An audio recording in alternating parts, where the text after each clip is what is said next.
కాంగ్రెస్ ప్రభుత్వ చేతగానితనంతో సోమరితనంతో పాలన పడకేసిందని వరద బాధితులను ఆదుకోవడంలో పూర్తిగా విఫలమైందని సూర్యాపేట ఎమ్మెల్యే జగదీష్ రెడ్డి విమర్శించారు. ఇప్పటికీ నీట మునిగిన కాలనీలలో బురద మట్టితో ప్రజలు ఇక్కట్లు పడుతున్నారు. వరద బాధితులను పట్టించుకునే నాదుడే లేడు. తక్షణమే ఇస్తామన్న 10,000 రూపాయల సాయం అందలేదని జగదీశ్వర్ రెడ్డి ఎద్దేవా చేశారు. మరోవైపు రుణమాఫీ గందరగోళంగా తయారైంది. 2 లక్షల రుణమాఫీని వెంటనే బేషరతుగా రైతు ఖాతాలో జమ చేయాలని ఎమ్మెల్యే డిమాండ్ చేశారు.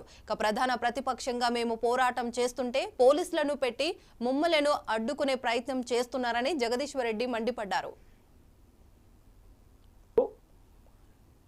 ప్రతిపక్షంగా మా పాత్ర మేము నిర్వహిస్తుంటే కూడా ఆటంకాలు కల్పించే ప్రయత్నం. ఇది ప్రభుత్వం చేతగాంతనానికి సోమరితనానికి నిదర్శనం.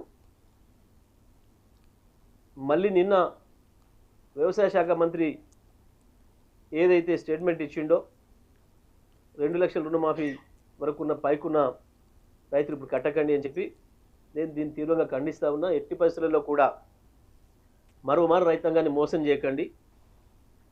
వెంటనే 2 లక్షల వరకు రుణమాఫీ ఏదైతుందో వాళ్ళు ఎప్పుడైనా కట్టుకోనియండి. రైతులు బ్యాంకులు వాళ్ళ ఇష్టం. 2 లక్షల వరకు మీరు ఏదైతే ఇస్తున్నారో అంతవరకు బ్యాంకులు వేయండి.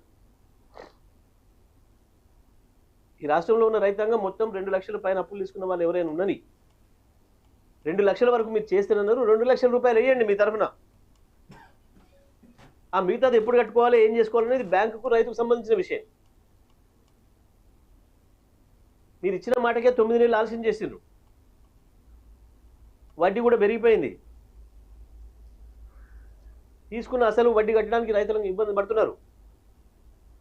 కాబట్టి వెంటనే ఎటువంటి గందరగోళం లేకుండా 2 లక్షల రూపాయల వరకు రైతాంగానికి మొత్తం అందరికి కూడా వాళ్ళ ఖాతాలో జమ చేయాలని చెప్పి నేను డిమాండ్ చేస్తా ఉన్నాను. చూపించుకోవడం కొరకు ప్రతిపక్షంగా మా పాత్ర మేము నిర్వహిస్తుంటే కూడా